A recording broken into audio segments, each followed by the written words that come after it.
Prof. Ngondi, please find a seat.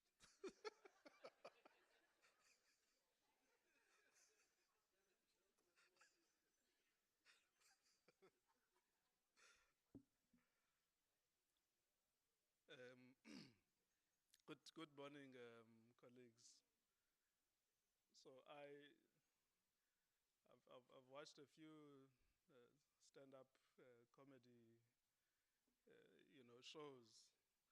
What I realize is that the comedians they like picking up on the people that are sitting in front.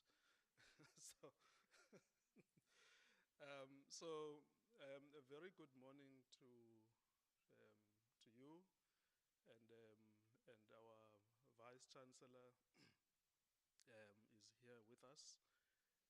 Our executive management, our DVCs are here. Our executive director is also here, and I'm hoping the registrar is going to join us. I haven't seen him.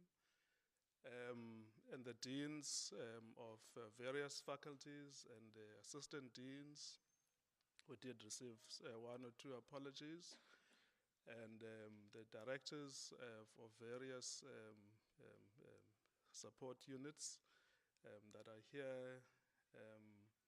We also have our students that are here that have come to grace this occasion with their presence. We've got various people from different faculties. We have our steering committee for the institutional audit. They are here. We've got members of the Faculty Quality Forum that are here. We've got members of staff from QMD that are here. So I am not the one to do the welcoming. Professor Hayswemer is actually going to do the welcoming and the opening, and then soon after that I will come back on the podium. Prof. Hayswemer.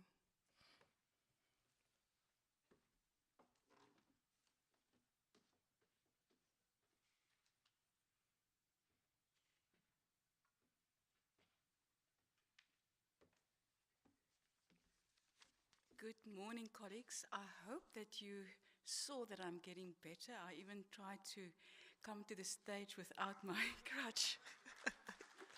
So I'm actually very proud of myself, and just to say thank you for all the good wishes I have also received in this time. Dr. Makaula, yeah, you already did the welcoming speech. But nonetheless, I hope that by now all of you feel really welcome. I do believe that today is indeed a very special day on Cput's calendar and almanac, because this is the day where we will be closing out phase 1 of the institutional audit. And we will start a new phase, which is going to be phase 2, and Dr. Makaula will inform you more about that. It feels for me like yesterday when Dr. Makaula phoned me and said, here's an institutional audit coming. And I remember even at EM, specifically Prof. Balkrans saying, no, but we have just completed the doctoral review, and it's a difficult time. And indeed, it was a difficult time. We were dealing with multimodal learning. A brand new EM was basically just in place, except for the Vice Chancellor and Mr. Du Plessis and Prof. Balkrans, who was then only for a few months. We had to decide that we're going to take on this big task. I also remember when we had the launch of the audit, when we had council members there and the training that started that day. And I think for many of us, we thought, how are we going to get through this journey? But, wow, here we are today. Just on a lighter note, before I knew where I was bullied into, to steer the chairperson of the steering committee and the coordinator of Working Group 1. Thanks, Dr. Makaula, for pulling me into that huge task. But I've certainly learned so much from the institution. And when I have 3 minutes to reflect on my experiences as the coordinator of Working Group 1, I will share some of those knowledge. But I want to pay tribute to QMD also in my welcoming specifically. Those of you who have been through institutional audits will remember and understand what a major project it is in itself, and to get a university going in the right direction. It's often said that it's much easier to get the cooperation of people in cemeteries than of those of academics, because at least the people in a cemetery, they're very collaborative as opposed to academics. And it's such a massive project. And yet with deadly precision, planning in a meticulous way, we started and rolled out phase 1 of the institutional audit. And I do want to acknowledge the leadership of Dr. Makaula in this regard. A leader, he makes jokes. I thought he's doing QMD now. I was told that he watched a lot of stand-on comedian shows. We will get to that one in the performance management session, Dr. Makaula. But with his way of inspiring people, strong leadership, his knowledge, his social skills, it was just happening, he and his team. And maybe it would be appropriate, and I will come back to Ms. Leclerc-Array shortly, if maybe the QMD team can just stand up, that we can give them a warm round of applause. Where are they?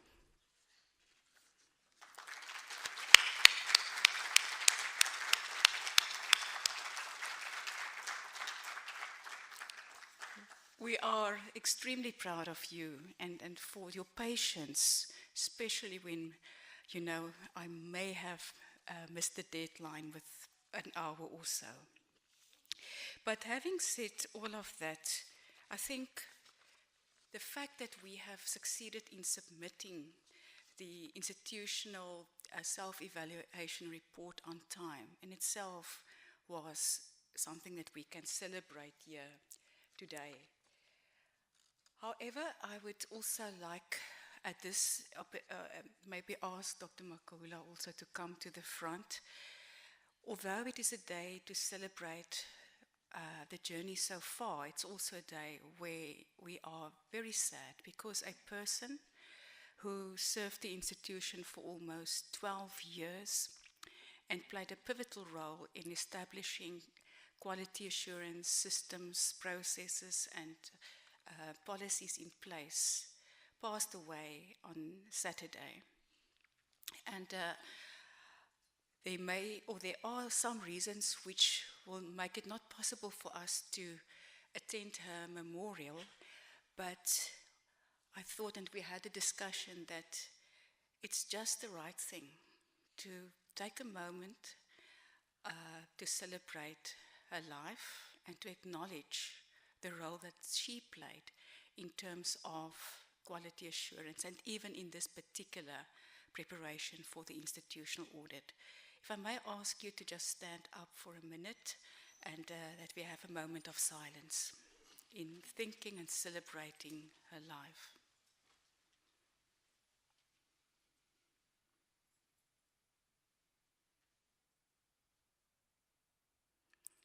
Thank you so much. Before I'm going to hand over to Dr. Makaula, I thought it appropriate to, it's one of my favorite quotes when I'm confronted with issues of death and losing loved ones, and it's a quote by Elizabeth Kubler-Ross. When we have done all the work we were sent to do, we are allowed to shed our bodies, which imprisons our soul like a cocoon encloses the butterfly. And when the time is right, we can let go of it, Then we will be free of pain, free of fears and of worries, free as a beautiful butterfly returning home. Thanks, Dr. Makula.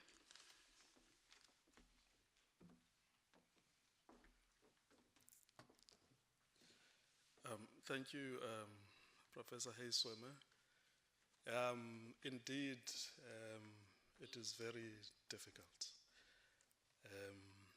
For me, for my staff, for the Cput community, that we learned of passing of Mrs. Lukle Eyre. We then thought that we will dedicate the first 15 minutes of this event to her memory, to her life at Cput. We will have Mrs. Anson just opening with a prayer. If you can please just light the candle for us. And then after that, we'll have the VC to just share some experiences with Leclerc.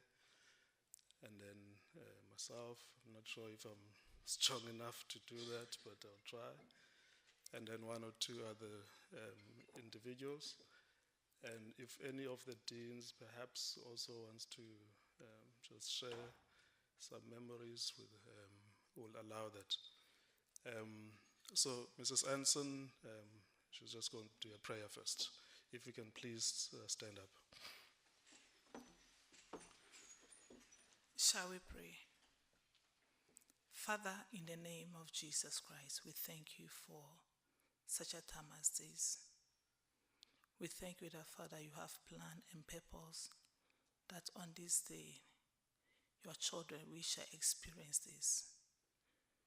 Daddy, we are sad that our mother, our sister, colleague, a friend has departed from us. But Lord, we also thank you for the peace and the rest that you've given her. This time we pray and we commit the family into your hands. We commit her two children, Laura and Kerry, we bring them before you. We ask that, Lord, your grace shall be with them. We present QMD as a directorate before you, God. You know it's not easy for us to accept the calling of our colleague. I pray for comfort.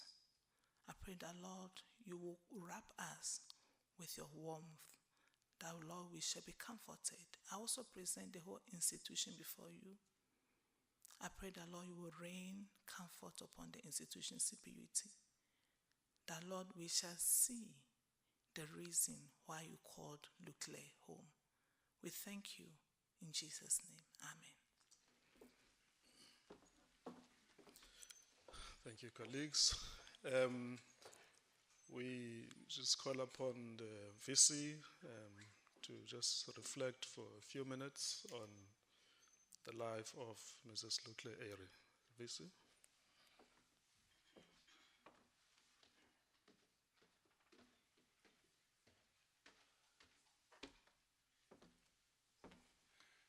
Thank you very much, Dr. Makula, colleagues, ladies and gentlemen.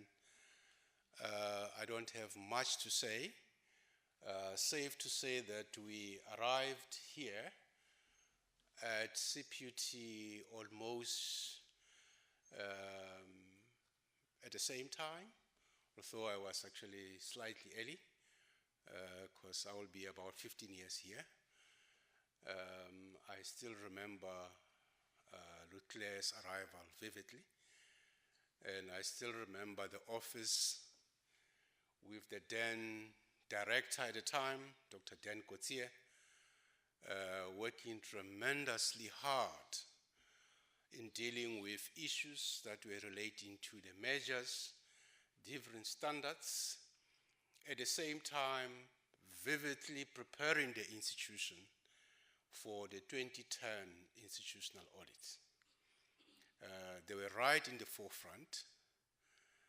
And what is still etched in my mind is the very same phase that we are celebrating here today, where we were now having our own institutional self-evaluation report, and we are now waiting for CHE to visit Cput. And I remember 2010, all of us, we know that we were hosting World Cup. So there were vuvuzelas blowing all over the place. What is etched in my mind is the Vice Chancellor of the time, Professor Tanga, blowing the yellow vuvuzela, as well as Dan, as well as Leclerc. So without doubt that we have lost an indefatigable staff member here, the person who was very passionate about her work. She could work hours and hours on issues of quality. She was very, very passionate about quality management at Cput.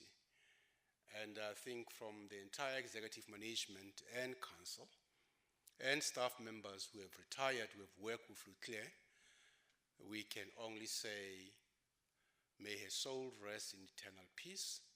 She has played a critical role in putting this institution on the pedestal, where the culture of quality is something that we are enjoying. It's because of her hard work. And I think we'll forever cherish that particular moment. Thank you very much.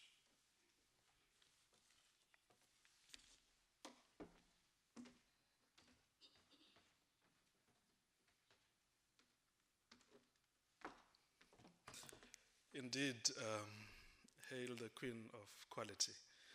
So I used to call her that, and I think she liked it. And then she said one time, well, it's appropriate that it comes from you. You would know better about issues of royalty. So she was our queen of quality, no doubt. I'm going to call upon just Prof. Kyoko just to reflect.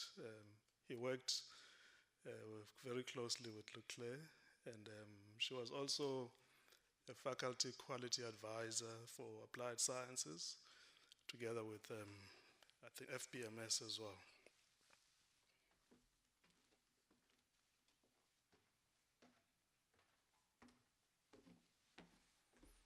Thanks, Dr.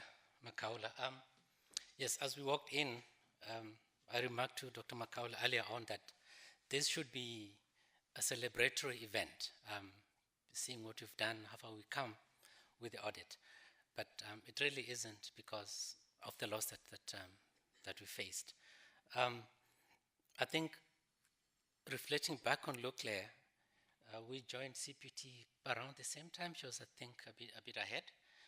And I was shortly, then I became a head of department of what was then Department of Biodiversity and Conservation Management in Applied Sciences, and realized that Leclerc had been a HOD of a similar department at MUT, I think a few years before that. So there was already a lot of common areas that we shared with Leclerc, and from my work as HOD with audits and all the issues that we needed to reflect on and work on, Leclerc was very helpful, was extremely committed, would work anytime, any day, would be available to provide guidance, support, and solutions. Sometimes you need somebody from outside to help you with that solution. And going through that through the Dean's office, as mentioned, Leclerc was our quality advisor. And as you're aware, there's a lot of audit and review issues and activities in faculties. And the support we got from Leclerc was immense, whether it is things to deal with resolving issues locally or dealing with professional bodies. If we have to take a flight with HPCSA and deal with whoever you have to deal with, she was there to provide guidance. And so as I reflect back, I think the contribution she made is difficult to replace. It's not just because she was the person in that office, it was her. And I think we have lost, I think, a queen of quality. I think that's an apt description. And from a personal point of view, perspective, this is really a big loss. And although I'm reflecting personally, I'm sure that I'm not the only one that she worked closely with, that she guided, that she helped, that she had a huge influence on in terms of quality management. And although she's not here, wherever she is, I think she can hear us. As I say, thank you, Luclia, from myself, on behalf of my colleagues in the faculty and perhaps other colleagues in other faculties and institutions. Go well, Luclia. Thank you.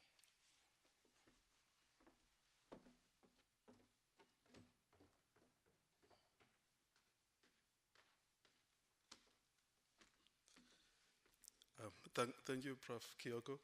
I'm going to call upon Ms. Gugu Mhlauli to speak on behalf of staff members.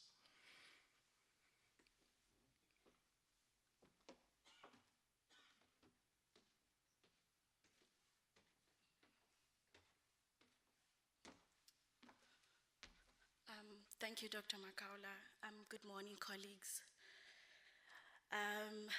I think the whole directorate, when we received the news during early this week, we were so heartbroken, and I think each one of us really couldn't believe. And yesterday when we first met, after we've had the news, we were supposed to have a normal QMD meeting, but we ended up just talking about Luclé and remembering her of every incident and every chance that we had with her, whether we'd be working or a social event that we would have during the meetings.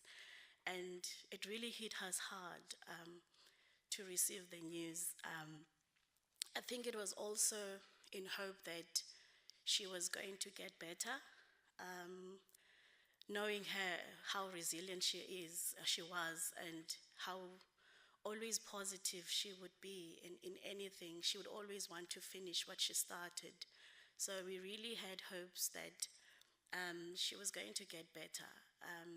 She was also at some point promising us that, look, I'm retiring, but I'm not leaving you guys. I'll always be a phone call away. So we really had hopes that though she was retiring, we would have a continuing journey with her. It's really saddening. When I started in 2017 at QMD, I remember it was the three of us, Renee, myself, and Luclé. And then, oh yes, and Luyanda. She would always say, Gugu, you are the youngest. And I hope that you use this time that you are with me as a learning curve. Quality is a beautiful subject that is not only relying on quality of education, but quality of things. Anything that you do should have quality and should represent what it means to say quality. But also, in the overwhelming thoughts and thinking, I think I could say that, and in the last days, that she was, when we connect on WhatsApp, she was really sad and really feeling overwhelmed in terms of knowing her and how positive she would always be. So I think at that time, I could really get a sense of a different Luclé, which to me it was very difficult to take. But I really had hopes that she was going to get better. There was a time that in her conversation when we are having a meeting, and she would always say, guys, when I'm gone, you should remember this, This is the things that you should know.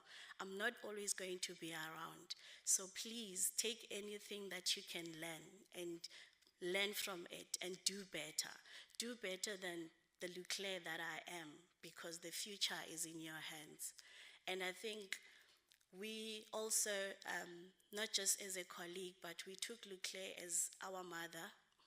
She was a real teacher to us, and we can never forget the quality of experience, the work ethic she had in everything, the sensitivity she had.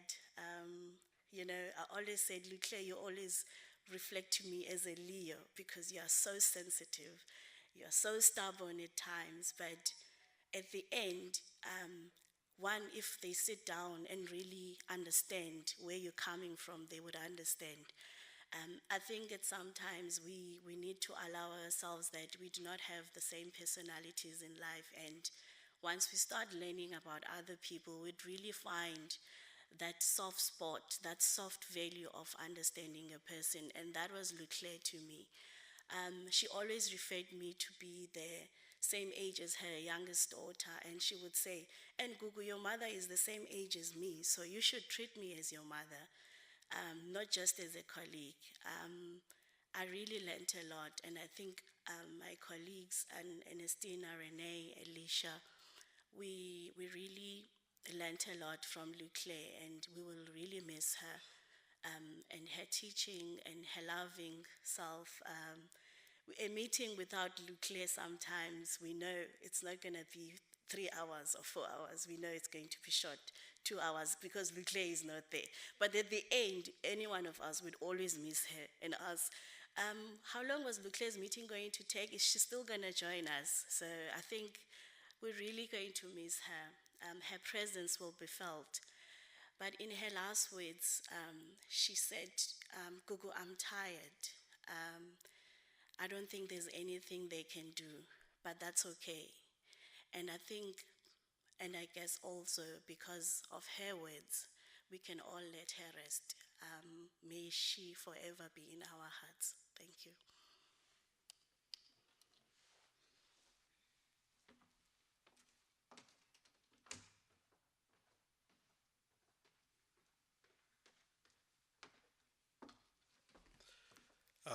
Thank you, Gugu. Indeed, Leclerc could be very stubborn at times, and stubborn, strong, when she says something, she wants to make sure that you understand and you're going to do it.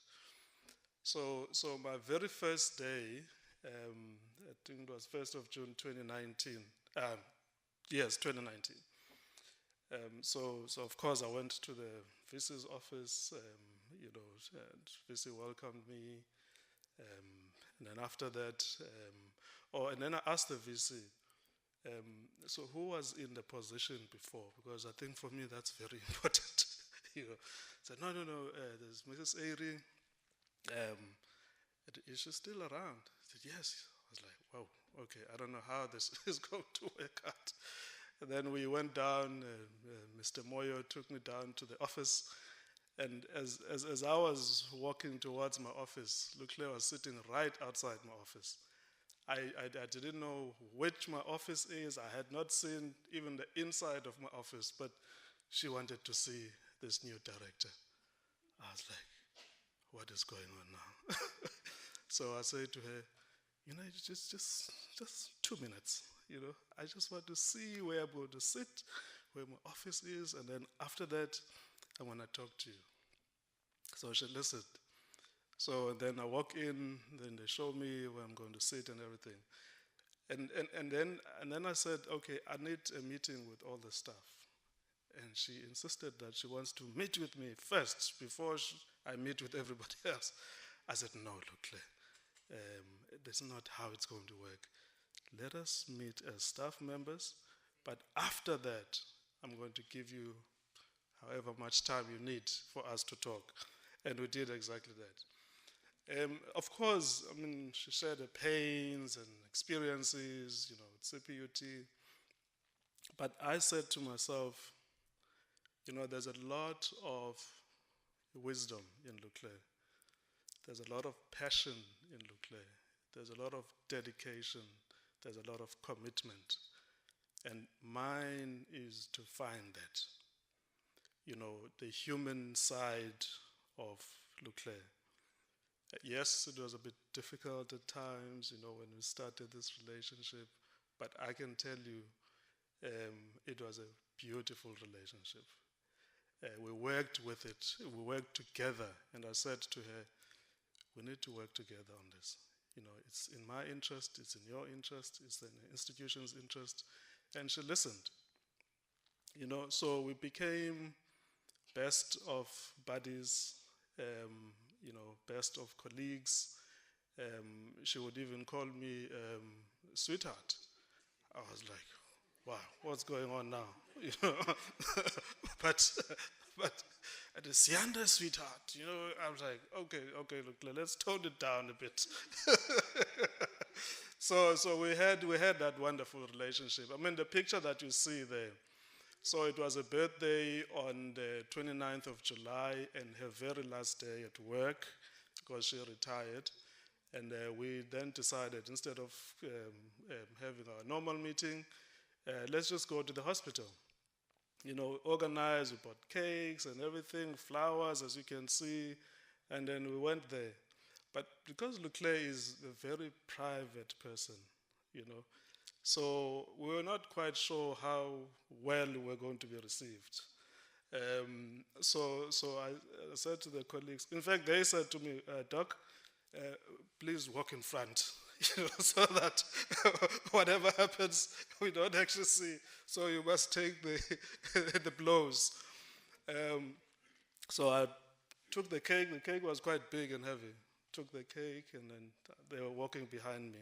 So as I walk in, like, wow, Sianda, and then they started walking in. They could tell that the environment is different. So she really enjoyed that moment. We spent the entire afternoon that Friday with her, and she did most of the talking, as you know. But she shared her experiences, and she kept warning us about life and how much we must take care of ourselves and everything else. So she was that queen. She was that mother. Leclerc was very, very senior to me, but she respected me because we both worked on the professional relationship. She respected her work. She was very, very committed. So we lost her, and we lost big time. When I received the news, it was really, really difficult. And I knew I had to communicate it to somebody. So it was really, really tough. But we are here to pick up the baton and, continue with her legacy and the work that she started. And we are really, really grateful to have shared such wonderful experiences and memories with her. So, colleagues, then thank you very much. So we thought we would dedicate this first few minutes to Leclerc's life, and thank you very much for participating in this phase of our program. So now we're going to move to the next phase of our program. If you can just help me with the program, please. So, and I think as the ED touched on, we started this project and the process last year when an announcement was actually made by the CHE. All of us were actually very anxious about it. Some of us having participated in institutional audits before, and so we knew exactly what it's actually going to take. So really had to make sure that we are armed And and then I said to Leclerc, in fact, Leclerc, when you came to this institution, you were here to manage an institutional audit.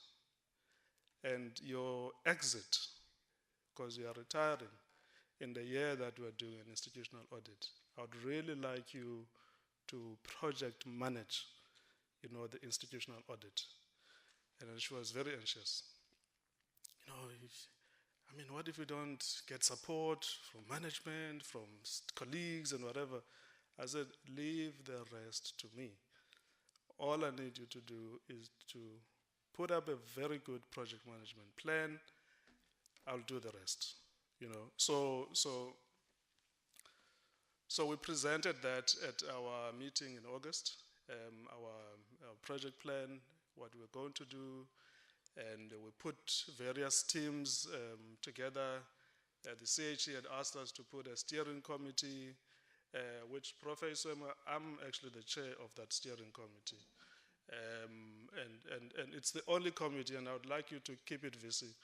It's the only committee where I get to tell my boss, what to do. And I reprimand my boss if she hasn't met the deadline. So if we can continue with that committee, I'll be very, very happy. But the steering committee was really a pillar, of strength and support to the entire project. We then also formed various other committees, or structures within faculties. We call them the faculty quality forums. And really, we explained this thing. We're lucky in a way because we were renewing certain aspects of our quality management system, and then the institutional audit just came. And then I said to Leclerc, this is actually an opportune time, for us to begin this process of renewal and align it with the CHE institutional audit, and I think it worked beautifully. So we had those FQFs in the faculties. We had a student working group, and this is one of the most exciting working groups. We said we're going to establish a working group for students. And yes, we're going to have a facilitator who's going to organize things, but we want that working group to be purely just for students.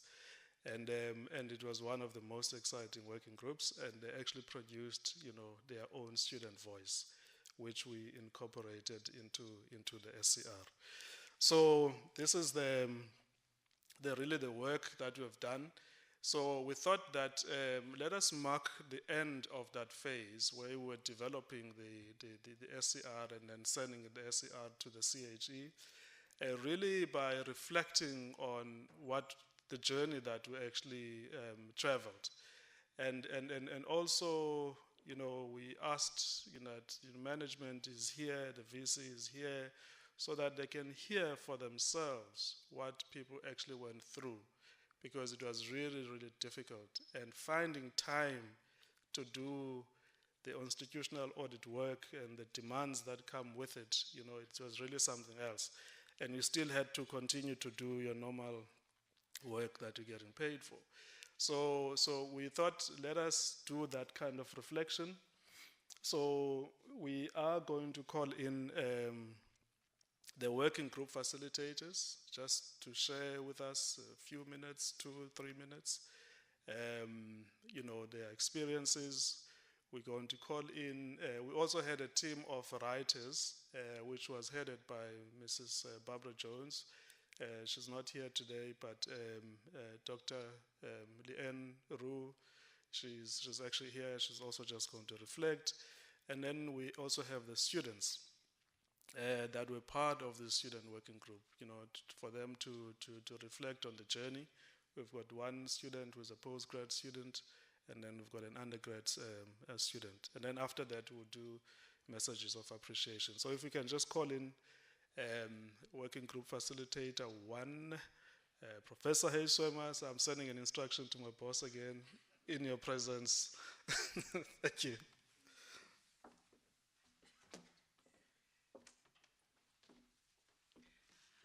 Dr. Makahula, I have received, I think last Thursday, the last SMS from Leclerc, and she said she knows QMD is in very good hands.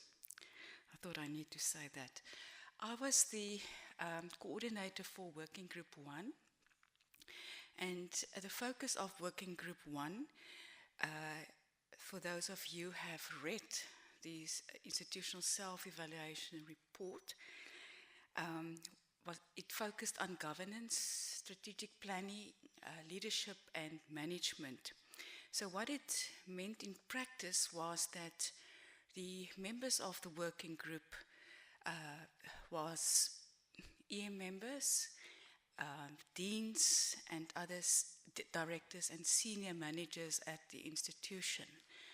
That in itself was quite problematic or difficult for me because, as you know, they are busy people. They have diaries that are packed, and just to get dates that the group could meet in itself was sometimes really difficult. So for me, that was, I think, one of the things that was not a stumbling block, because you have a meeting and at that meeting this dean or that person cannot be there, and then the next time you feel like almost starting all over again. The other thing, what was difficult, I think, for our working group was the fact that the documents, the evidence, and I think it will come out also in this review, that Cput does not really have a repository where we can go and find all the documents that we need. So to go from literally office to office with a high staff turnover, then people who left the institution, who had the knowledge, who had documents maybe on their laptops, but it was not accessible for all of us, that in itself was a great challenge. So for me, that were a couple of the difficulties to overcome. The other difficulty was that we were requested to reflect on Vision 2020, and although there was a preliminary evaluation done, it was not really sufficient to reflect on the very final outcome of Vision 2020. And so I thought maybe that may be a sort of a gap within the working group's work. Yet on the other hand, looking forward, it was the time when we also just approved Vision 2030, and it was by then already embedded within the DNA of Cput, approved by council.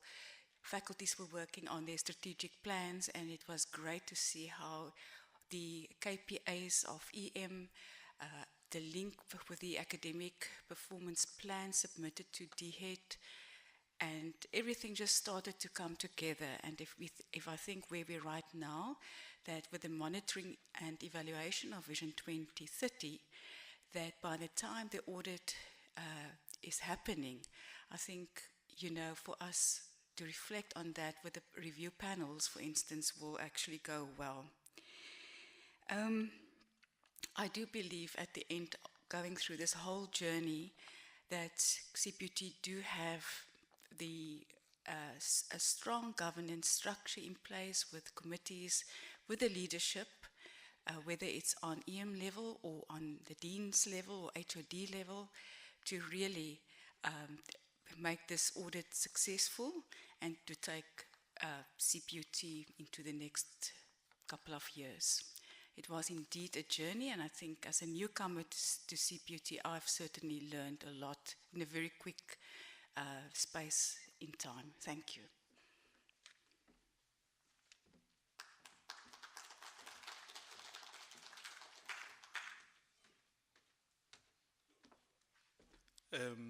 I'm going to call in Prof.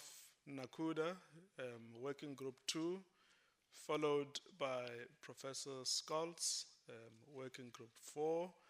I don't know if Dr. Cput is here.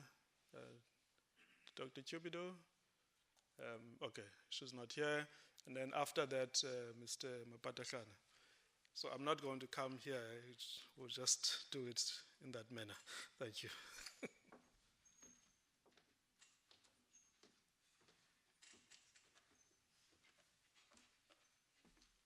Good day, colleagues. I'm Mohammed Nakuda. I had not been part of an institutional audit before this. So when Dr. Makaula emailed me at the time, I think it was last year at some time, to say he would like me to be part of, to lead a working group, to facilitate a working group too, I thought, why not? Let's see what this is about. And I agreed to it, not knowing at all what the depth of the task and the time it would take. So I asked my dean, Prof. Kyoko, whether this is something I should take up, and he says, of course, it's developmental, you learn a lot, and you really need to do it. So I said yes, but Prof. Kyoko didn't tell me at the time that he's going to ask me to facilitate the faculty working group as well. So it was really a lot of work. I had to sit in, facilitate the working group 2, which was made up of, I'm going to read their names here because I think it deserves a mention. We had Mr. Andrew Rand, who is a world coordinator in our faculty, Mr. Mohammed Alexander, Prof. Eunice Ivala, Director of CIET, Dr. Nicole Brooks, Dr. Thornhill, Mr. Kangala, Deirdre Porthen, and we also had Dr. Lisa Gee, Mr. Niven Klutter. So you can see the colleagues were really quite high up. These are colleagues who are very busy. The diaries are very busy, as was already mentioned. It was very difficult to get people together to write, and of course we've been through several challenges, but I was determined not to let Cput down, not to let QMD down, not to let our dean down, and we eventually got through it. It was really an enriching experience. I think we learned so much from it. All of us learned so much from it. In the beginning, it was really difficult to get people to just commit to the tasks, to understand and unpack what the standards meant and how to write to those and to gather the evidence and all of those things. But through all of it, I think our teacher was Luclé. Luclé, really, she was the pillar I could lean on. Any issue we had, it was always Luclé. Go back to Luclé. And I'm sure I told her, I'm thinking back, did I tell her thank you? I'm sure I did. I told her, thank you very much, Luclé, for guiding us and for helping us through this process. I know when we submitted the final draft, I did thank her for it, but I wish she was here for me to tell her that I still need her. I'm developing we're still working on the faculty quality management system, and I still need her. I was speaking about her last week to colleagues to say, I need to email Luclé and get her advice on this and this and this. She's not here anymore, and colleagues, I'm going to look upon, very, very large shoes to fill, so I'm going to look to everyone else to help me as we scramble through this process and learn. And also to our colleagues, Prof. Scholes and Dr. Cupido, I know very early on, when we were trying to understand this, we formed a little support group, calling each other and trying to unpack this and just helping each other through the process. So I'm very grateful to have been part of this. I learned quite a lot. I didn't think I was up to the task, but I'm glad it worked out all the same. Thank you.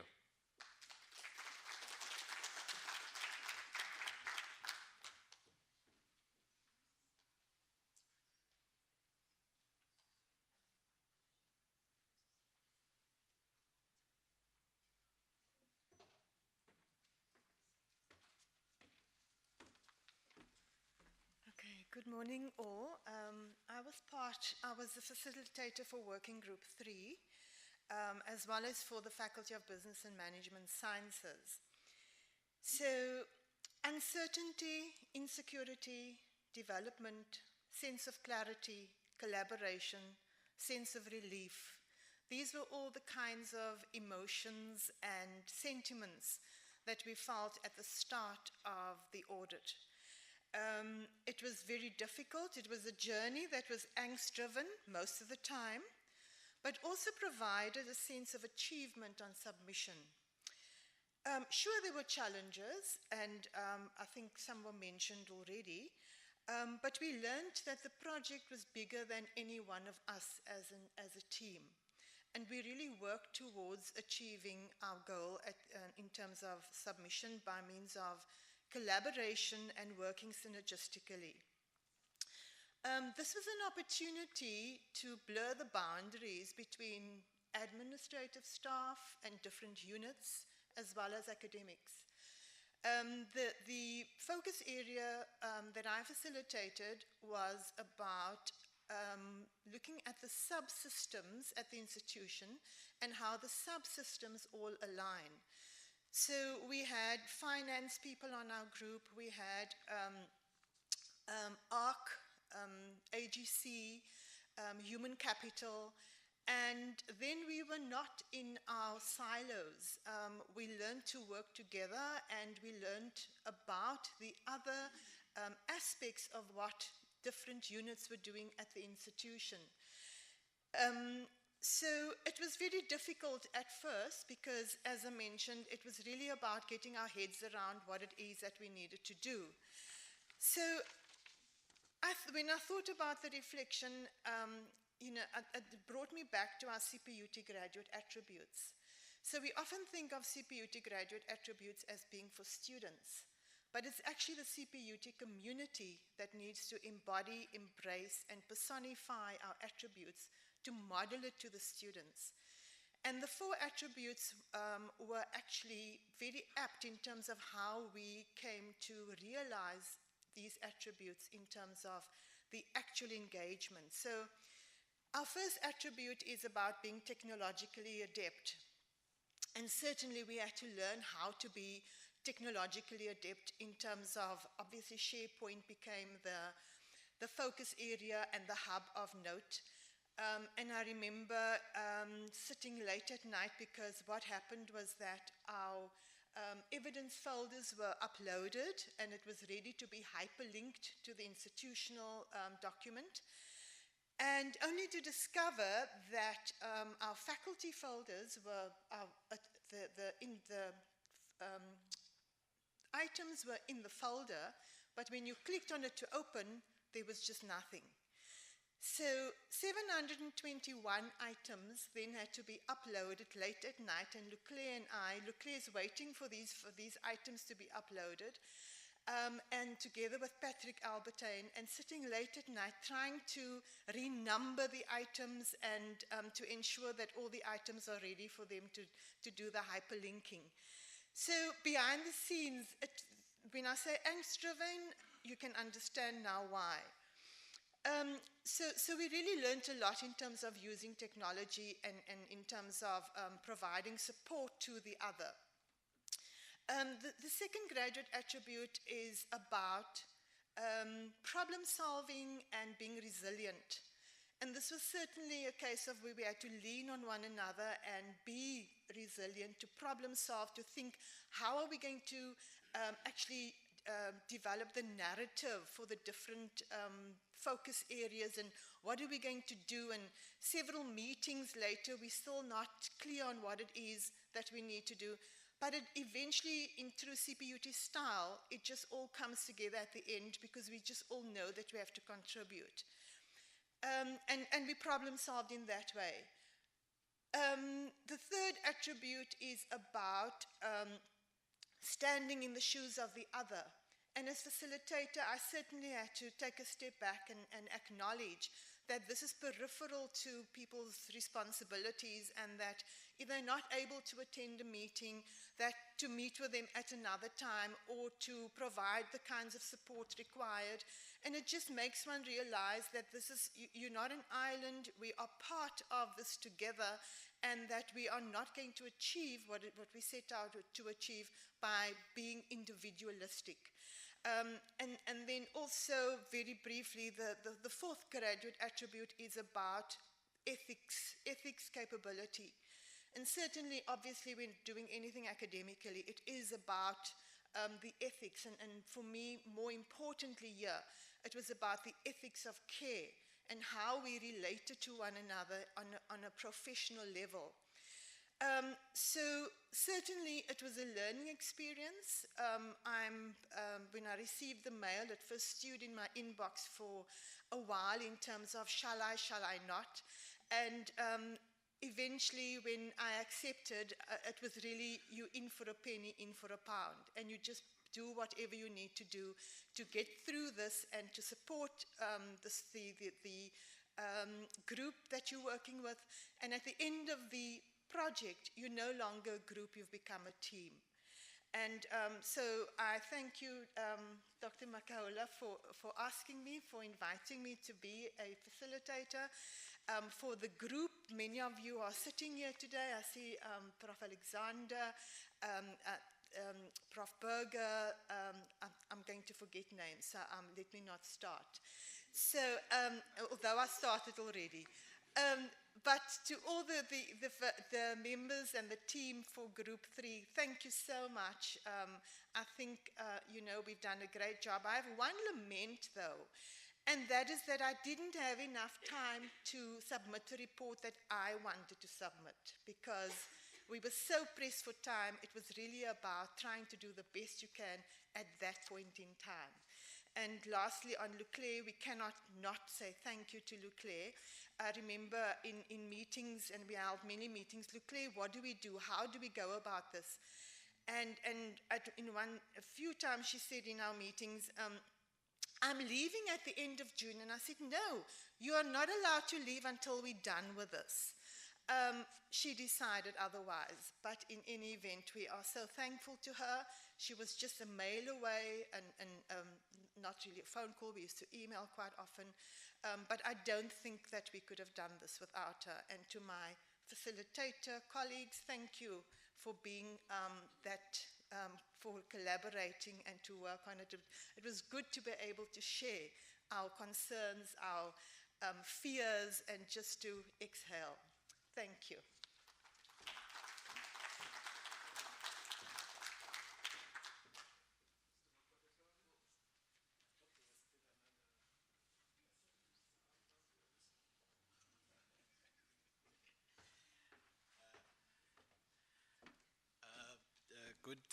Good morning, everyone. Thank you. Dr. Makaula, you usually call me before when you put me on the spot, but this time you decided, no, you're gonna let this one slide. Vice Chancellor, don't be surprised. I do very well behind the screen, but in person, not so great. The experience for myself, personally, when I started here in May last year, I met with Dr. Makala. He was doing a handover, and he took a piece of paper, and he said, here, you report to Prof. Driki. She reports to the Vice Chancellor. These are the people who report to you. These are the committees that you will deal with. Goodbye. And yeah, the rest is history. And a week, just when I thought that was enough, a week after that, Prof. Driki says, the institutional performance report 2021 is due. No, 2020. I said, Prof, I was not even here. How do I write a performance report when I'm not even here? But I'm thankful for that experience and just really throwing me into the deep because it prepared me for this role of writing what would be the first chapter of the SER. And I'm surprised, Doc, that everybody else had the chance to either accept or reject. Because if I had it my way, I would have said, give me time. and you called me before you even sent me. I said, I'm about to send you an email. You need to do this first chapter of the SER, the institutional profile. And you can't say no, you're from the Office of the Vice Chancellor. So I'm not going to go back to the VC and tell him that you said you're not going to do this. I said, Doc, but I've only been here a month. And he said, You're on your own, but we'll give you a team. I just want to mention the team members. Garth van Gensen. So what I did when I was given the task, I broke it down into smaller chunks, and we had about 5 different task teams within. The first one was the context, looking at the history, the background of the institution, and so on. And Garth led that with Jameson, Connor, and Deirdre Pothen. And then we had the second one, which looked at the shape and size. What kind of beast do we have? And that was Nosisana Mkonto, who led that with Miss Nonkosi, Tulani Nkuse, Jackie Thomas, Michelle Moller. And I think I just dropped these people in because they were from my office and they deal with the stats. And then Mokambizi. And then we had the third task team, which dealt with the staff profile, which was led by Moniba Ishmael, and Nonkosi was in that as well as Jackie. And then the fourth one, which dealt with the organizational structure, was Martin Comrick and Glenda Davison. And the last one, which looked at research, was Glenda Davison and myself. To be honest with you, it was somewhat a challenge for me because my experience was that of institutions that have a hierarchical structure, or you've got one entity that does everything and everybody feeds into that.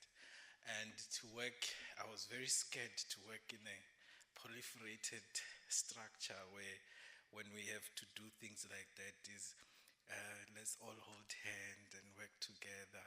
And I think I called you and I said, hey, Doc, I don't know if this thing is going to work of a community project. Can't we find another way to manage it? But it worked very well. It worked exceptionally well, and I think the colleagues made great contribution and it worked very well. I remember there were times I would miss deadlines and Luclaire would call me. First she would send me an email and she was very tough. When you read that email, if you put feelings to it, it was tough. So one day I got this email and it was so disturbing. I said, I'm going to call now. So I called her and she said, oh, Louis, my darling. I said, my darling, email, what is happening? She said, Louis, my darling, you're just going to have to do it. You're just going to have to do it. You don't have a choice. We all have a job to do. I had great memories throughout, and I learned to love her professionally and in the role that she played in guiding us. And thanks to everybody. And I think the experience for me really helped me to know and understand everybody, to understand the institution, which really helps me in fulfilling the role that I have. I think one of the questions that I was asked in my interview was, what would be the most difficult challenge you would face in this role? And I said, I think it's going to be managing expectations. And I think with this one we did very well. So thank you very much.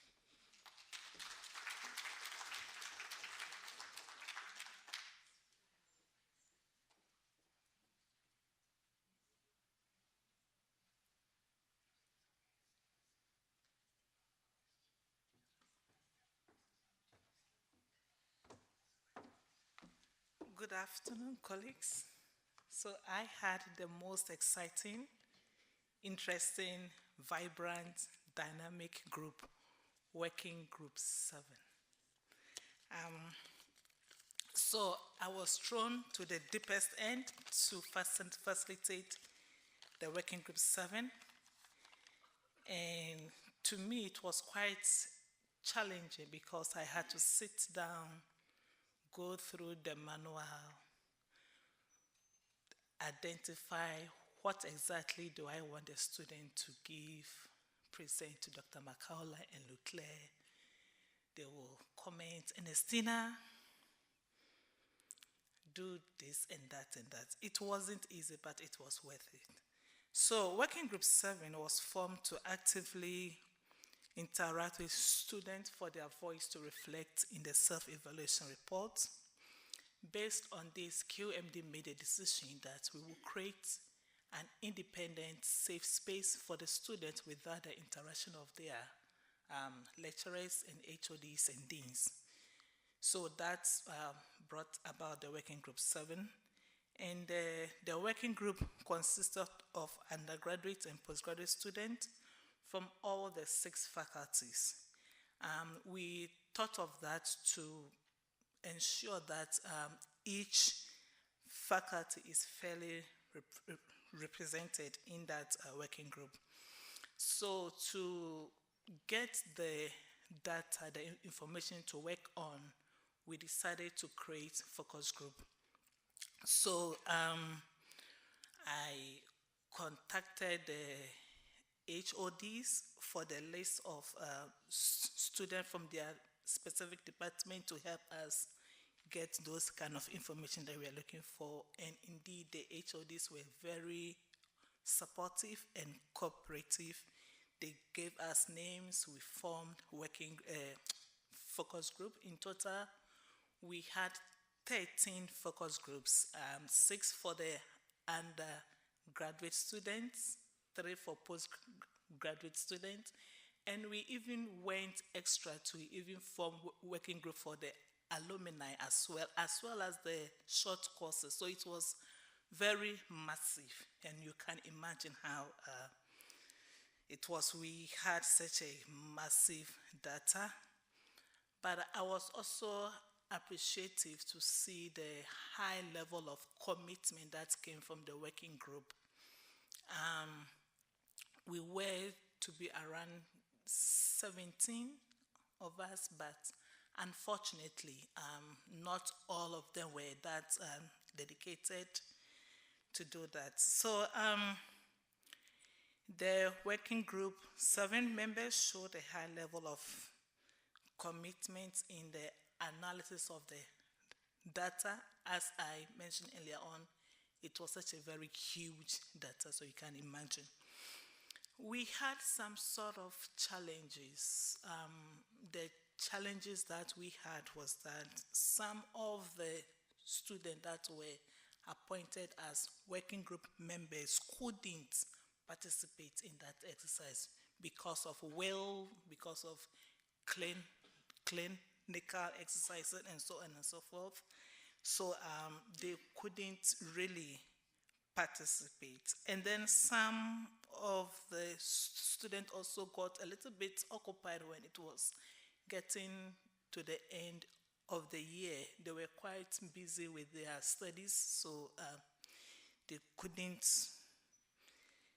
participate in the whole thing. So on this note, I just want to thank my precious students. I see some of them here. I was excited because it was my very first time to meet them. They were so amazing.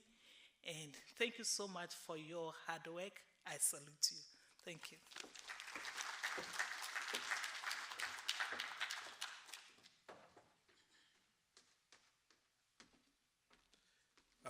Thank you, colleagues, to all the facilitators. Thank you so much. Can we have our students, if you can just stand up, please. There we are.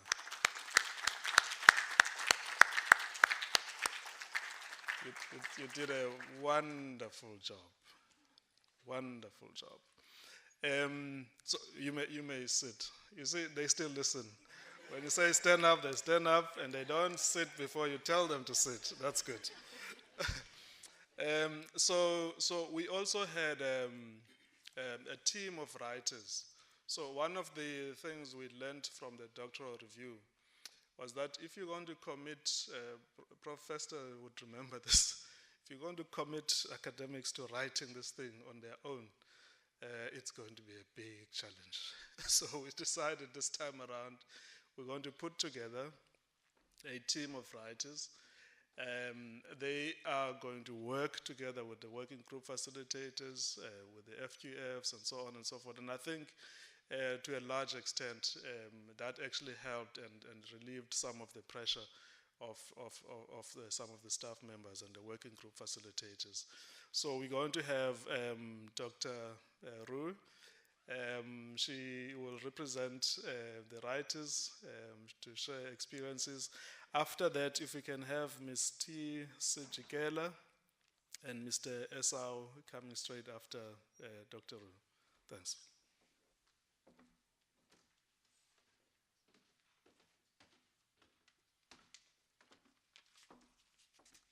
Hi, everybody. I'll try to be as quick as I can, but I'm speaking on behalf of 4 people, so I have quite an essay.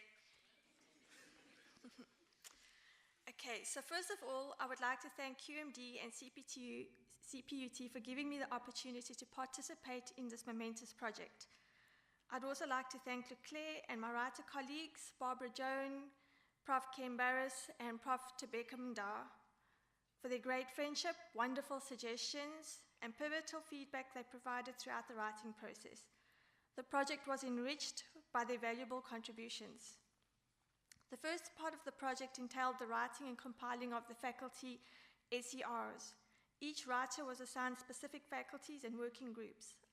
I personally was responsible for the Faculty of Business Management Sciences and the Faculty of Education, which I thoroughly enjoyed working with. We immediately began brainstorming ideas on how to address the CHE standards and related guidelines with the aim of populating the supplied templates.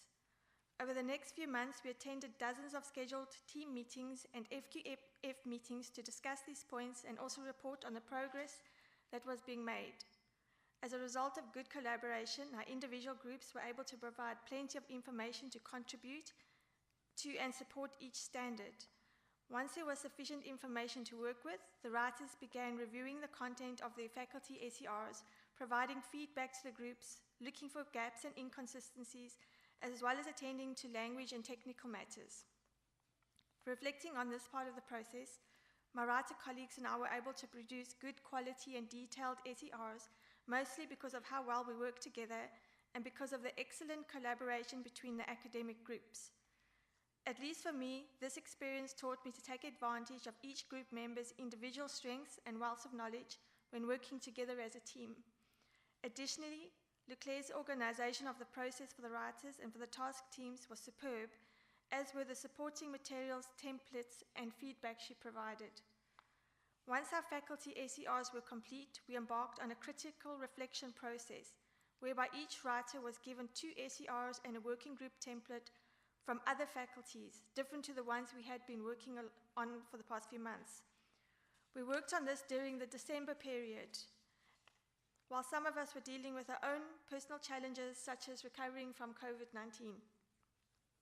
Nevertheless, it was during this process of critically reviewing each other's SERs that we shifted to another, perhaps deeper level in the process. We were aware that having good information does not necessarily guarantee a successful report. Hence, this critical reflection and deeper engagement allowed us to present the acquired information in a more logical order and flow, remove redundancy, errors, and repetition, and attend to contradictions as well as missing information and gaps. What was frustrating for the writers is that sometimes we could pick up errors, but we did not know how to fix them or what to insert in their place to more accurately present the data. We thus left comment boxes for the original authors to attend to, but some of these points were never reviewed. But overall, I think we did an excellent job of sorting through the massive information and finding what was most important and relevant. Thereafter, as the main writer, Barbara, proceeded to compile the ISER, and the rest of the writers were assigned smaller tasks to help fill some of the gaps. For instance, one of the tasks Ken and myself were given was to conduct a risk and trend analysis in the 2018 to 2021 APPs. Here we identified and then carefully scrutinized trends and recorded how they changed or progressed over the allotted time period. This process required a lot of intensive reading and rereading, and sometimes looking for what was said and what was not said. This exercise proved invaluable for the main writer, who was in turn able to produce a more informative and descriptive ISER. For Barbara, however, the writing process was made much more difficult by the late submissions of completed reports from the task teams, which meant that the initial writing of the ISER was based on draft, incomplete, and often inaccurate documentation. The process of filling in the information gaps, finding missing evidence, and then having to rework large sections of the ISER and of the evidence under enormous time pressure was very stressful for her. If the process had started at least a month earlier, it would have made the process more manageable. Leclerc's personal support during the writing of the ISR was invaluable, despite the incredible workload that she was carrying to ensure that we produced a high-quality product at the end. However, witnessing the collapse of her health was shattering for all of us. Towards the end of the project, whilst the writers were continuing with their various assigned tasks, Barbara, Ken, and myself embarked on the compilation and finalization of the ISER portfolio of evidence. This was an incredibly daunting task. Initially, the evidence was placed in folders on SharePoint, arranged per standard and faculty. So when the ISER was written and data got shifted around throughout the report, we had to search through the online folders in the repository to find the related or corresponding evidence. The problem, however, was that the title of the documents referred to in the text did not always match the name or title in the SharePoint folder, or sometimes the dates differed, or sometimes we could not find any relevant or related evidence at all. Because of how the report was written, we could also no longer search for pieces of evidence per standard or faculty in the online repository, which literally meant looking for a needle in a haystack. Having utilized over 1,000 pieces of evidence and having an enormous repository to comb through, we had no choice but to open each supporting document individually to look for missing and matching pieces of evidence. This is where the hold-up came and the very reason why we landed up submitting the IOCR a few days late to the CHE. Once the portfolio of evidence was compiled, we had to renumber the evidence using the 00 format. So each and every piece of evidence in the POE was renumbered to match the footnote number in the ISER. However, what was not planned was that once the numbering was done, some new evidence was added to the ISER, and we had to do the renumbering in both places, in the ISER and in the portfolio of evidence, all over again. During the last week, Barbara and I worked day and night, and on the night of the 30th of June, we worked tirelessly into the early hours of the morning, trying to get the POE complete and to make sure that all the footnotes in the ISER were corrected and consistent so that hyperlinking could commence the next day. By Friday the 1st of July, now already a day late, we were able to submit the document to the IT assistant to insert all the hyperlinking in the completed ISER. Already with his own personal commitments for the weekend, like his wife's 60th birthday party, somehow Patrick managed to complete the hyperlinking by late Sunday night. In our scramble to finish, some of the QMD team, Patrick, Barbara, myself, we met online one final time, very late on Sunday night, albeit in our PJs, hence no cameras were turned on, to rename and submit the final hyperlinked version of the ISER to the CHE. We then all breathed a sigh of relief. The report, a project that took us 10 months, was officially complete. And as one of the writers said, which I'll just add, she said, "We will always remember this 2021-2022 ISER as Leclerc's ISER." Thank you.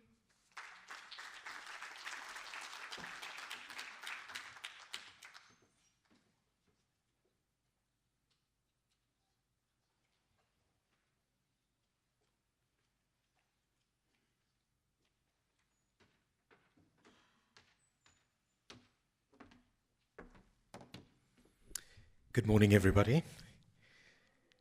We are Cput. I'm going to say that again. We are Cput. Yes, okay. If I was in a church service, I would have heard maybe one or two amens to that. I was expecting that. Dear VC, Prof. Dricky, Dr. Makaula, deans of faculties, all honorable guests, colleagues, and all protocols observed. I am Henry Iso, the chair of the quality desk of the postgraduate side of the students.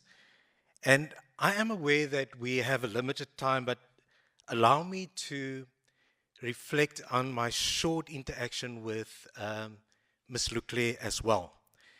As part of the Institutional Steering Committee, it was always a pleasure to see the level and the quality of the person in Leclerc. It gives us a sense of calm, it gives us a sense of settledness to know that the institution is in good hands. So that, let me just allow me to mention that. I'm also aware of the time limit that I have and the gravity of the responsibility of reflecting the student voice of the postgraduate students. In our working group, we focused on the postgraduate side of the student population, and what came out was the connectedness between policy, strategy, and then the outputs that we want to achieve as a university. What we also found was that the students have a particular voice and they have a particular sense of belonging. And so as we interviewed these individuals, we found that there are certain gaps between what we as an institution would like to present to our beneficiaries, which is the students in this case, and what they are experiencing. And so for us, it is important that we keep this conversation going, because what we found was that as we received this huge amount of information, there was value in that, because now we could see how far we've come as an institution and what we need to change. I am not standing alone. I would like to acknowledge my team that worked hard and tirelessly with me in Ms. Murel. You can just wave. Ms. Zianda and Ms. Anza, who's not here today, and facilitated by the very capable Ms. Anson and Estina Anson. Can we just give them a round of applause as well?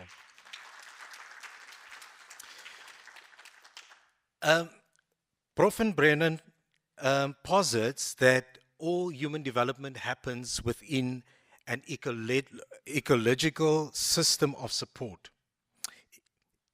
And for me, it is important that we understand that the university is not just one part of this ecological system. It is part of a group of parties that plays in this ecology.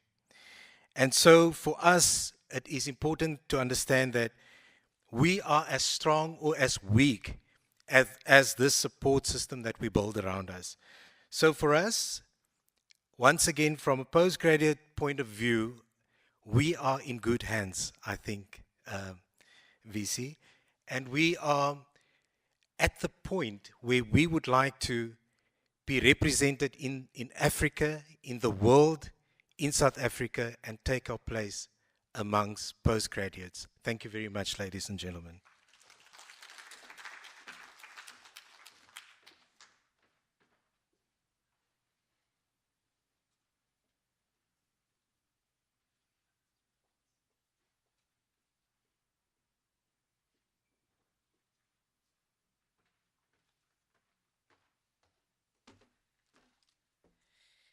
Thank you. Sorry. Thank you, Dr. Makaula. It is actually an overwhelming position to be here. I'll pretend as if I know what I'm doing, because I asked Ms. Ernestina, what can I actually tap on? And she actually said, dig in, just do whatever. So I would like to acknowledge the Vice Chancellor, Dr. Nhlapo, the Cput Institution Audit Steering Committee, members of QMD, and all protocol observed. My name is actually Thembakazi Chikijela. It is not only an honor to be here and to be part of this project, but the amount of obligation that we were given as students was not actually limited. We were actually given a great space to actually engage, and we were not really suppressed within this project. So I would like to commend the institution for that. We worked as 12 undergraduate students with 16 institution audit standards against the Cput QMS. Under 6 points which had their factors, one of the 6 being vision and mission, it was stressed that there should be a continual conversation about the initiative Vision 2030, the graduate attributes, curriculum transformation and renewal, because in between the interviews in which we had with the students, we noticed that the students actually are not aware of the initiative. And explaining to the SRC, it happened that only one person who actually knew about it and got to elaborate on what actually Vision 2020 is. We also had an engagement about Cput having to reach out and marketing to the SADC countries, since that it is known that Cput is the leading university of technology in Africa. Therefore, we saw that it is very clear that we continue to gravitate towards at being best. Going to admission and registration, students showed concern mainly on manual applications because it happened that there were a lot of hiccups when it would come to manual applications because of having those applications to being captured and actually students continuing to register. There had been a lot of concerns with regards to registration, but the main one which stood out was for international students. Having to know that the lengthy and a lot that is required from them in terms of applying, and also what is required of them in terms of the programs and their criteria, it was seen that special processes were needed to be considered in their process of administration and registration. Under orientation, not only a full orientation pack was being considered by the students, but students saw that they needed training in LMS, online library training, HDC training, and this could mainly stress on first year students who are undergraduates, as much as it is also needed on postgraduate students. Also, during orientation, factors or resources that the institution offers, such as psychosocial support units, are not actually mentioned. It occurred that only students would only know about those things when they are actually inside the institution, rather than having to learn about them initially when they actually get into the institution. We also looked at infrastructure, processes of complaints with students with regards to maintenance and repairs of District 6 campus residences. Also, Wi-Fi was seen to be a concern because during the course of COVID-19, when there was lockdown and there was online learning, it was seen that Wi-Fi was very vital, known that the assessment tests as well as exams took online. For learning and teaching, I'm not going to retract the report, but a lot of students do mention how innovative lecturers were during the course of online learning.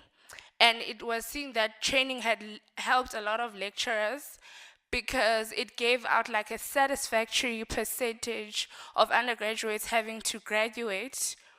Although there was a number of students who were seen not to actually familiarize themselves with the whole online learning because they were coming from different backgrounds in schools where they were actually not experienced with technology. Under alumni, students saw that they should be encouraged to update their personal details before graduating to facilitate communication. So the challenges that we faced as undergraduates was that the time the project started, it was during the year-end exam, and some were doing their working integrated learning. So it was actually what was actually very difficult for some to actually avail themselves during the focus groups meetings and the steering committee meetings. But because of Miss Ernestina, she's very persistent, and I've never met someone so polite, because she would actually have to go drag us from our WhatsApp and say, you guys need to get on that meeting because you are not going to do that to me. So I would like to also thank her for pushing us, and I'm very astounded and I'm honored to be part of this project, because really this is like a high level project, and for students like me, an undergrad, having to be part of this is actually like a learning curve, because the institution is actually preparing us for the outside world, and I just cannot wait for it. Thank you so much.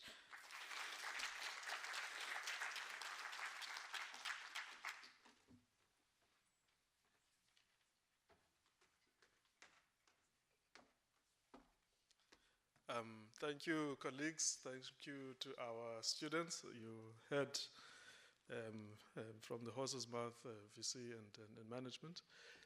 Colleagues, I am mindful of time, so I'm going to use the powers vested on me to cut out some of the speakers on the program. So so if I don't call your name, then know that I use my powers. Do we have Patrick here? Patrick Albertine from CTS? No, he's not. But you know, we must really thank Patrick. And Dr. Rue mentioned this. It was his wife's 60th birthday. And I called him on Friday. Well, I first called Jerome Cones. And Jerome was very upset with me that, you know, at this late stage, you know, you're asking for stuff to. I said, Jerome, this is the VC's project. And it's not me who's talking. It's a VC. And so if it doesn't happen, then you are saying to the VC, you don't want to do this. So please give me Patrick's number. In fact, I'm going to speak to Patrick myself if you don't want to speak to Patrick. So I said, he gave me Patrick's number. I said, Patrick, how are you? I said, yeah, Doc, I'm busy doing this. I'm preparing for my wife. I said, okay, Patrick, you know what? I want us to work together on this. I know you've got the 60th birthday, and I know I don't want you to disappoint your wife. But we can't disappoint the VC either. You know, so let us try and find time. Okay, Doc, I'm going to try. I said, you know what? After all of this, I'm going to buy you one bottle. And I said, bottle of what? I said, no, bottle, it can be juice or whatever. And then he laughed. But I know I owe him. I owe him something, even if it's a bottle of whatever. But I owe him something, because on that weekend, he was really, really busy. And he had to squeeze in, you know, this project. And actually worked out. You know, on Sunday night, when I called an MS Teams, and people were saying, Doc, we're in our pajamas. I said, well, it's fine. I don't want your faces. I just want your voices. You know, let's just do this. You know, so it was just before 12 midnight, we submitted. And at CHE in the morning said, we received it, and everything is fine. And, you know, it was such a relief. So thank you very much, colleagues. And also, we've got IA Institutional Audit Admin, Asanda and Victor. Where are they? If you can just stand up, please. So we also made use of students, postgraduate students, to come on board and be part of the admin team. So they provided a lot of support, the two of them, to the working groups, to QMD, to Leclerc, to facilitators. So we really want to thank you for the job that you have actually done. They're still with us until after the site visit. And after that, they can decide whatever they want to do. But thank you so much for that. I'm going to ask Prof. Balkaran to come and speak. Prof, I think I did brief you. Message of appreciation, you know what to do. And then after that, we're going to ask the VC to come, and then after that, we're going to close. Thank you.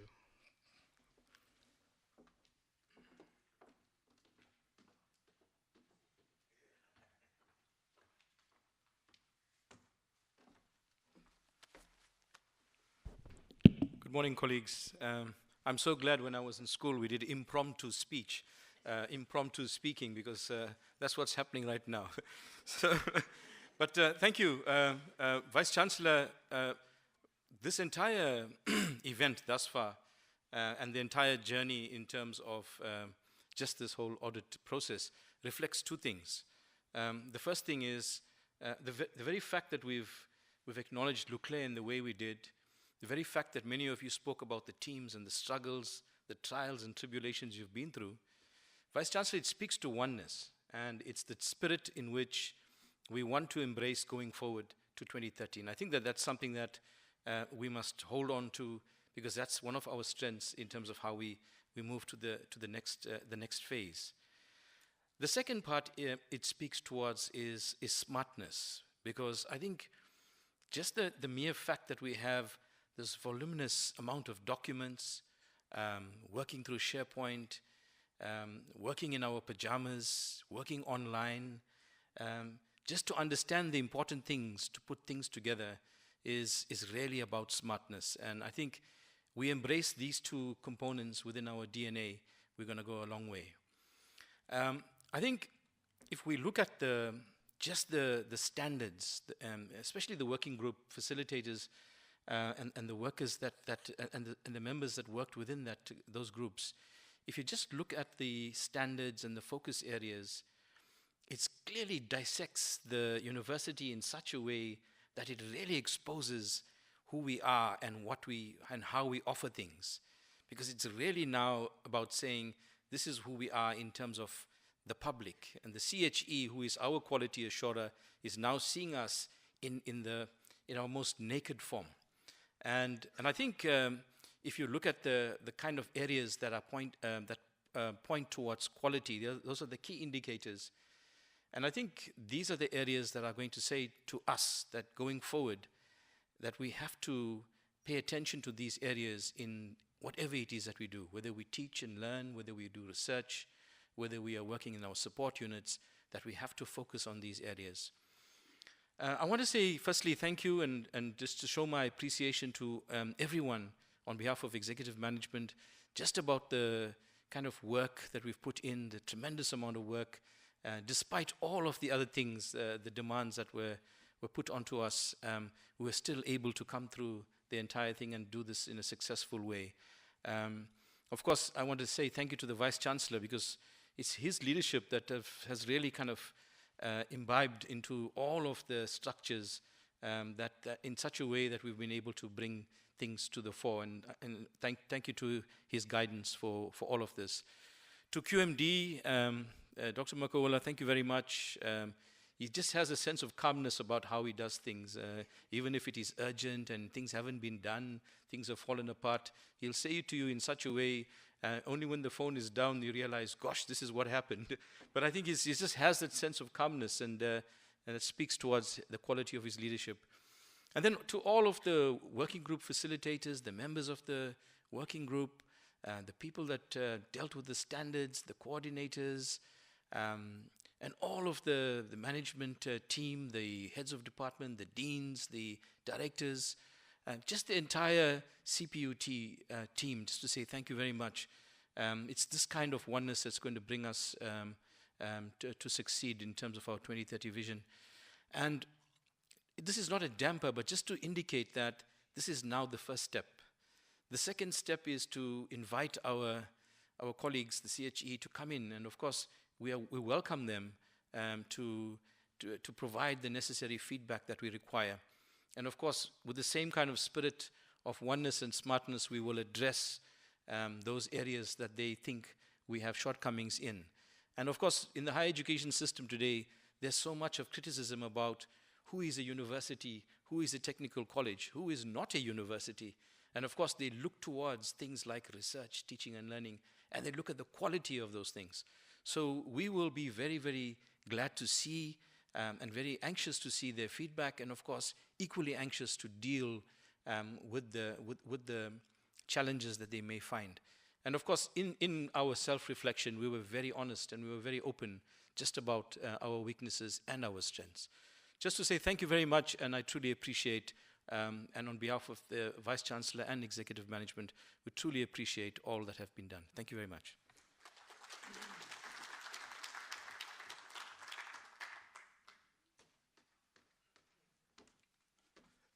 Thank you so much, Prof. Balkaran. You are a very good listener, because you actually did stick to the script that I gave you. Thank you so much. So, colleagues, we are now going to call on our esteemed Vice-Chancellor to come and address us. Vice-Chancellor, over to you.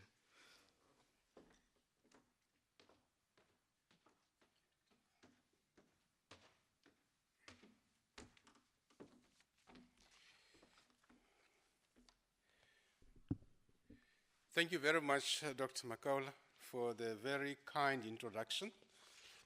I think we have to thank you on behalf of the entire community by actually ensuring that we submit a quality document.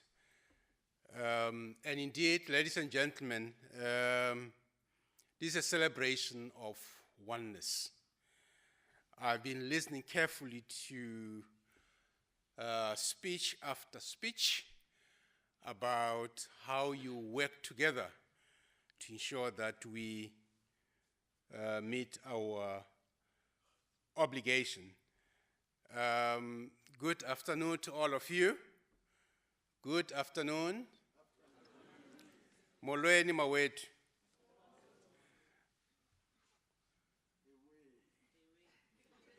Oh, I like that one. I like that one. Ninjani. Skon.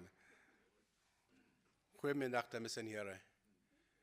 Goeiemiddag. Thank you. I would like us to go back and actually pay homage to our fallen, indefatigable staff member in Leclerc. I think we have shared our moments with her. Some of the items that were shared here, they really give people even who are new an idea about who Leclerc was.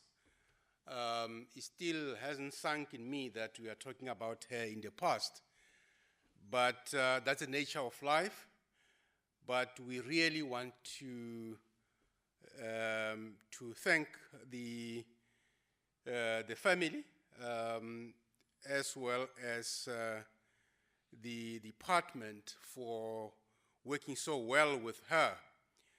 As I indicated earlier on, that one can talk about Leclerc up until the cows come home. What a character, but what a warm person, closer. I've talked about a number of issues, but I remember her jewels with one of the director of institutional planning, coming from one of the merged institutions. And of course, when I was at DVC, going past her office, there will always be a chat, because she was actually based closer to my office when I was at DVC. But what a person, what a workaholic, and what a sad loss. It looks like she was waiting for us to finish the task of institutional self-evaluation report. And once we have done that, once she has assisted us, she will actually depart. We indeed welcomed the Higher Education Quality Committee delegates in 2010, I recall. And the delegation was actually made up of Dr. Lalendle, I still remember very well, and of course, Ms. Tiluyanda Ndabankulu was still actually with them, as well as the project administrator in Belinda Ward, who was the manager of institutional audit. They came first, and we had a discussion in terms of what to expect. And I recall very well in 2010 that I quote, Lutles, the Cput quality manager at the time, said, over the past year, tremendous efforts has gone into developing the quality management system that support the quality activities needed for good academic practice. The audit has now been launched by the HEQC, and it will be interesting to find out what benefit we give to students and the Cput community at large, close quote. So I think we are actually looking forward to what or which areas can we improve as a university when they visit us. I think it's actually the second coming. But context is important, ladies and gentlemen, that we know that these things are coming from the Higher Education Act of 1997 that assigned the responsibility for quality assurance in higher education in South Africa to the Council on Higher Education, or CHE as we colloquially refer to. This responsibility is discharged through its permanent subcommittee, the Higher Education Quality Committee, or HEQC.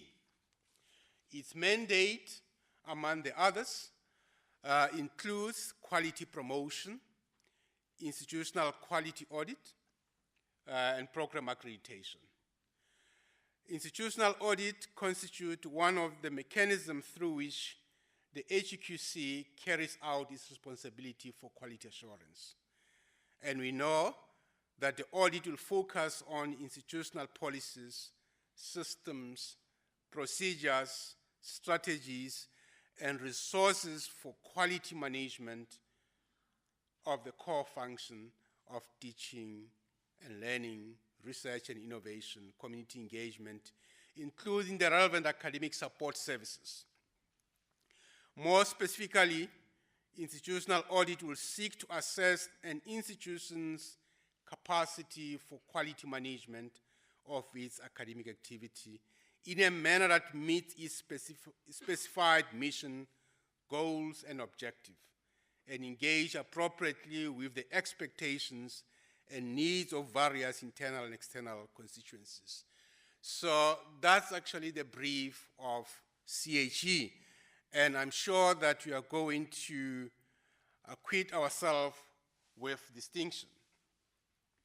Let me briefly reflect on the journey traversed so far, that I've heard colleagues actually talking about some of the challenges that they had and how they managed to overcome those challenges.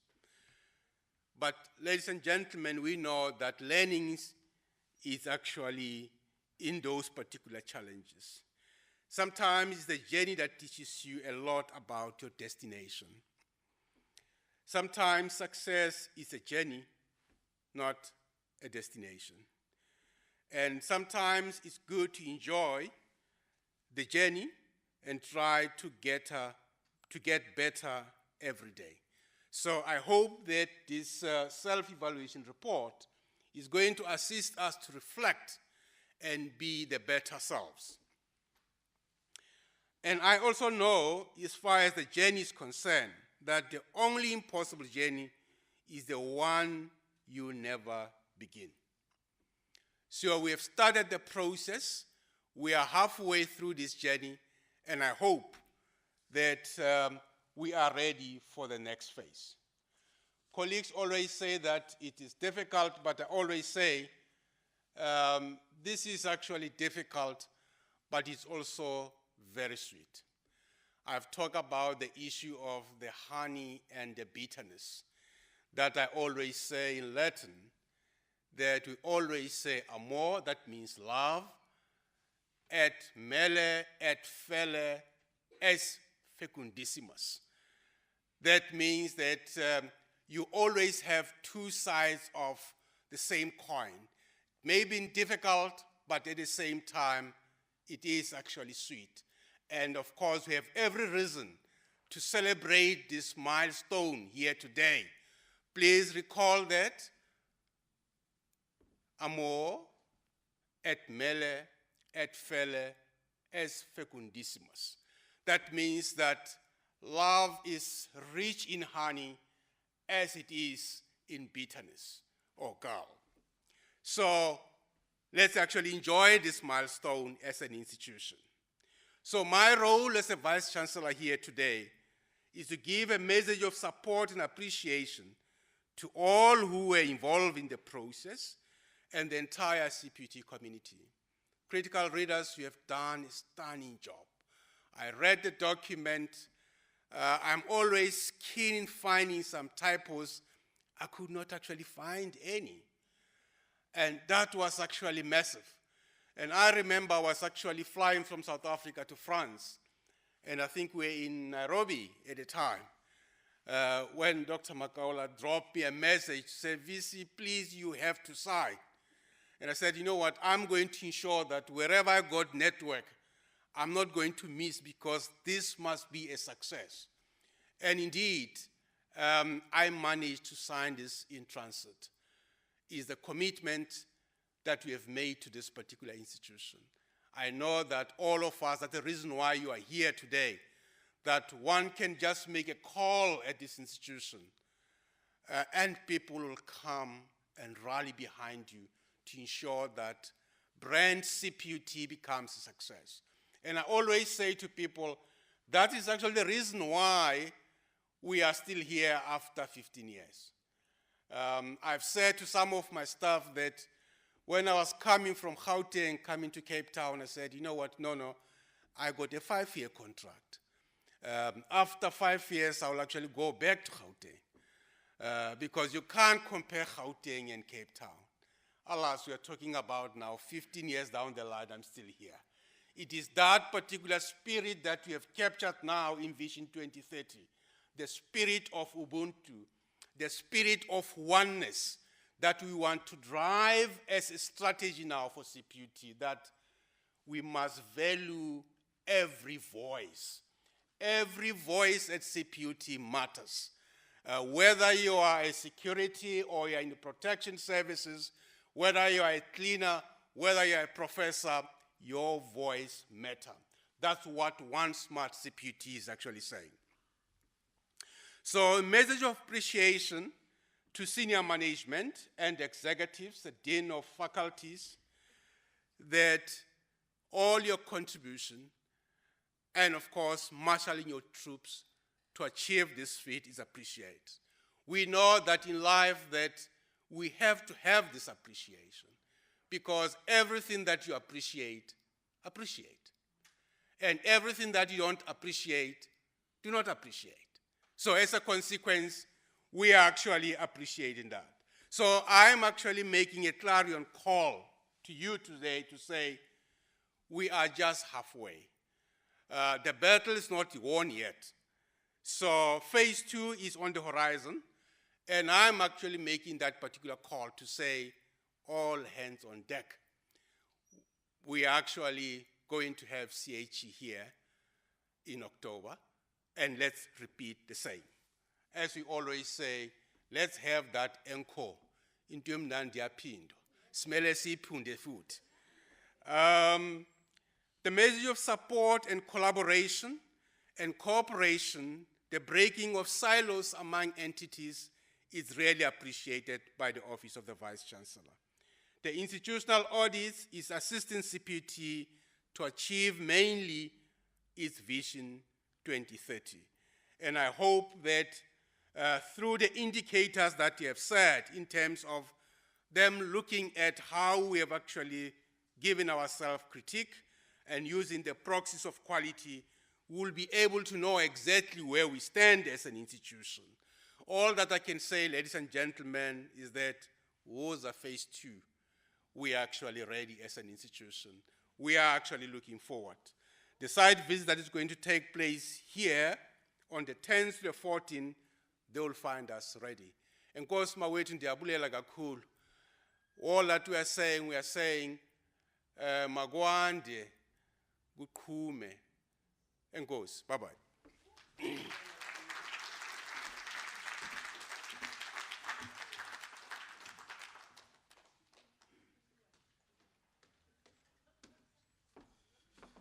Indeed, Makwande VC, thank you so much for the message of appreciation, the message of support, and really making a call for us to continue to put hands on deck in preparation for the next phase of the institutional audit.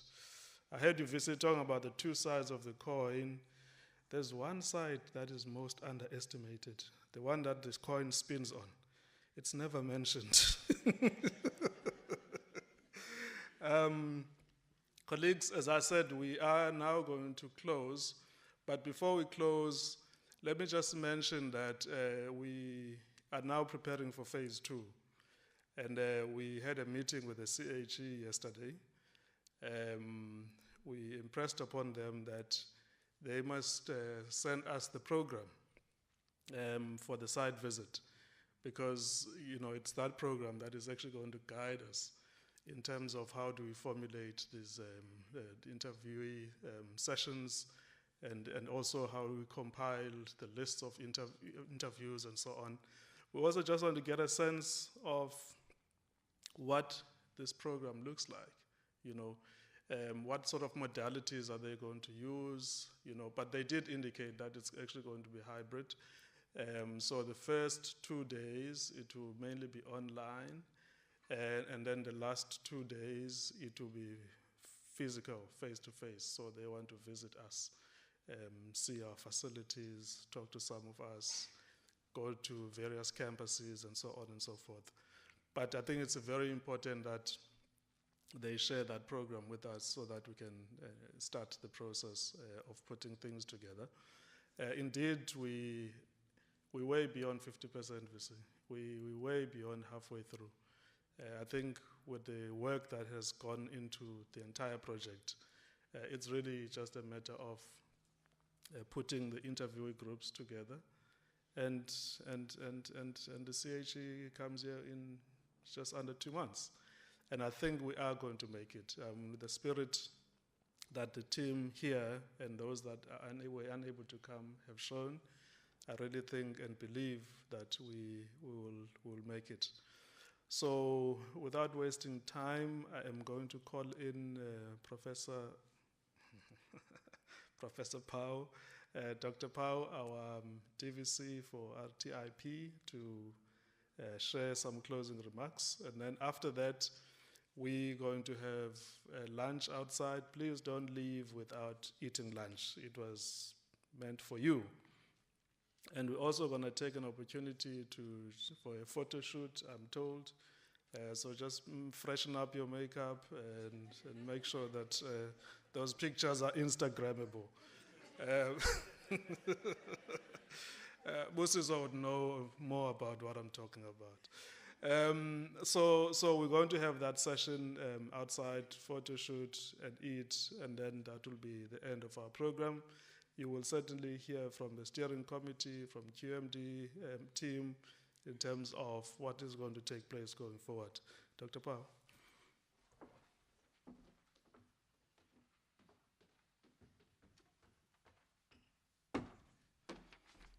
Thanks, Dr. Makaula. For a moment, I thought I dodged a bullet when you said that you're going to exclude people. So I had consulted with the Dead Sea Scrolls, the Bible, and other things in order to prepare my closing remarks. But at least I managed to say a few words.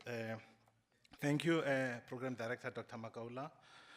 A profound word of gratitude to the Quality Management Directorate for all the efforts leading to this event today, including the ever so gentle calm nurturing of stakeholders, to ensure that they fully partake and deliver on any requirements from your office. I think my first engagement with Dr. Makaula was precisely during the doctoral review, my first baptism of fire in this institution. Prof. Balkaran and the VC said, now this is your baby.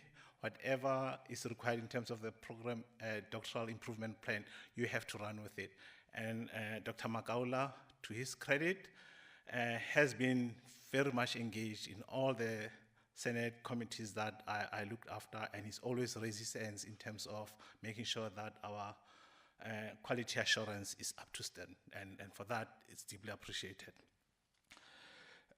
Right from the launch of these institutional audits, I think Dr. Makaula and the team have subsequently used any available forum or fora across this institution to make a clarion call. VC, I'm stealing your expression again, to make a clarion call to ensure that CPUT's participation in this national imperative is, as they say in Afrikaans, Professor Edi Boonsterake. As colleagues would acknowledge, the current spate of institutional audits puts an unqualified emphasis on differentiation, and rightly so, considering our country's historic legacy of exclusion. Notwithstanding this imperative, there should be a sense of comfort, Dr. Makaula, that we as an institution, along with other institutions of higher learning, intend to still adhere to the requirements of the 4 focus areas and the 16 standards, all of which speaks to the quality of our academic project, be it teaching and learning, research, and or community engagement. Colleagues who are involved in other institutional audits will attest that these respective institutions have also identified areas of improvement in their respective SERs, and the self-reflections codified in the SERs are not just a chest-thumping exercise, but a commitment to self-improvement. And I think the VC have touched on that we are going to commit ourselves to improve our institution. Therefore, as CPUT, we will also ensure that we address any shortcomings identified by the institutional panel, while we continue to improve areas with which we are already doing well in. Whether the outcomes of any of the standards regarding them as non-functional or is classified as mature, continuous improvement will be our institutional mantra in our envisaged improvement plan at the end of the audit process. This event marked by the presence of the VC and the executives clearly highlight management's abiding commitment to the institutional audit process and the assurance, no pun intended, Dr. Makaula, that we welcome this in the belief that it is only through peer review mechanisms that our institution can deliver on its founding mandate as well as its strategic imperatives now and in the future.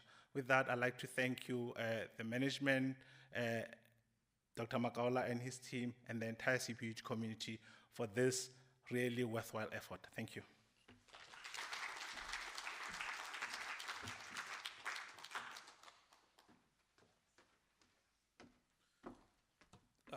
Thank you, Dr. Powell. I would also like to thank the Master of Ceremonies for a wonderful job.